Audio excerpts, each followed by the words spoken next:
ইতিহাস কি তবে নিজেকেই পুনরাবৃত্তি করছে?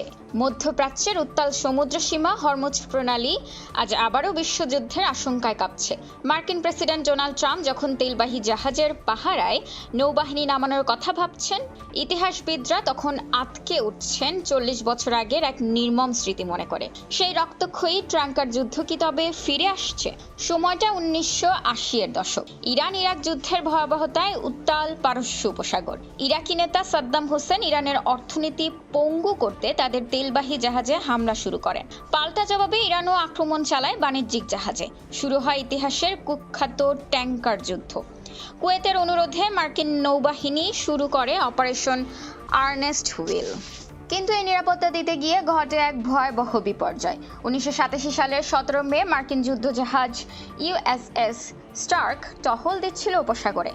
হঠাৎ একটি ইরাকি যুদ্ধ বিমান ভুলবশত জাহাজটিকে লক্ষ্য করে দুটি এক্সোসেট ক্ষেপণাস্ত্র নিক্ষেপ করে। মুহূর্তেই নরকে পরিণত হয় জাহাজটি। প্রায় 2000 ডিগ্রি সেলসিয়াস তাপমাত্রায় জ্বলতে থাকা সেই আগুনে প্রাণ হারান 37 জন মার্কিন নাবিক।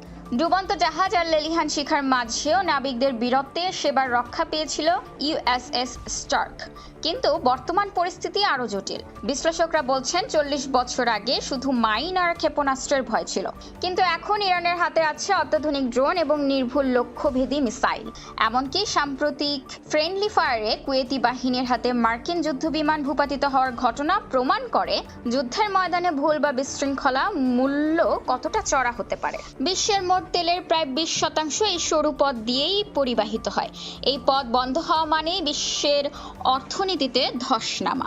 ইতিহাস বারবার সতর্ক করছে, কিন্তু সমুদ্রের এই মাইন আর ড্রোনের খেলায় শেষ হাসি কে হাসবে তা এখনো অনিশ্চিত। 40 বছর আগের সেই ক্ষতি কি তবে নতুন করে রক্তক্ষরণ ঘটাবে, নাকি ইতিহাসের শিক্ষা নিয়ে এড়ানো যাবে বড় কোনো বিপর্যয়? খোলা কাগজ, ঢাকা।